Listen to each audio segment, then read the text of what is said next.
જય ગૌ માતા, જય ગોપાલ. પારુલ જીવદયા ટ્રસ્ટ તો આજે 2 તારીખને મંગળવારની રાત્રે સેવા કરતા પારુલ જીવદયા ટ્રસ્ટના ગૌ સેવકો તો આ એક પાંજરાપોળ છે વાલા. અમારું કોઈ પ્રાઇવેટ ગૌશાળા નથી, તો આની તમે હાલત જોવો. આ પાંજરાપોળ છે, આનું કોણ? આ બિચારા આ મૂંગા જીવનું કોણ ભાઈ?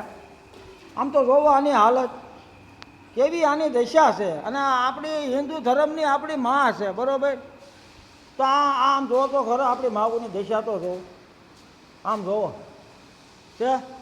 તો આ બધીને અમારે અહીંયા આવીને બેહારવાની, ગોળવાળું પાણી, ખાણ, ઘાસચારો, કબૂતરને સણ અને પાટાપિંડી ડેસિંગ આ વગેરે અહીંયા અમે સેવા કરવી છીએ. તો અમારે કોઈને સેવામાં જોડાવવું હોય ભાઈ, અમારે કોઈ પણ ગૌ સેવકનો નંબર મેળવીએ ને આવો જોડાવ. હું આ બોલાવે છે આપણને, પણ થોડુંક સાંભળો. અને એક સાચી વાત કરું ને મારા ભાઈ, આ ભગવાને અટાણે અમુકને કેવી સારી જગ્યાએ બેહાર્યા છે, અને મૂંગા જીવ માટે પાછા કાયદા બહાર પાડે.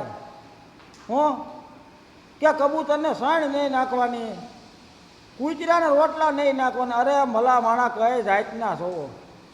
આ જીવે આપણું શું બગાડ્યું છે માણાનું? હે ભાઈ, કાંઈ બગાડ્યું છે?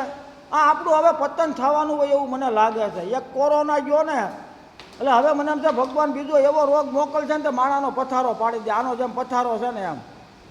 એટલે ભલા માણા આ જીવે આપણું શું બગાડ્યું છે? આની માટે હું કામે આવા કાયદા બહાર પાડો છો?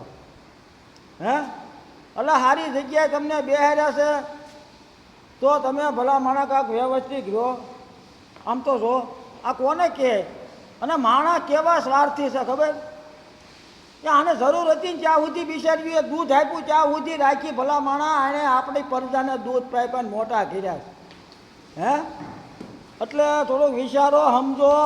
આવો અત્યાચાર મૂંગા જીવ માથે ન કરો. કોઈ પણ મૂંગો જીવ હોય ભાઈ, આનું દુઃખ સમજો, આની વેદના સમજો.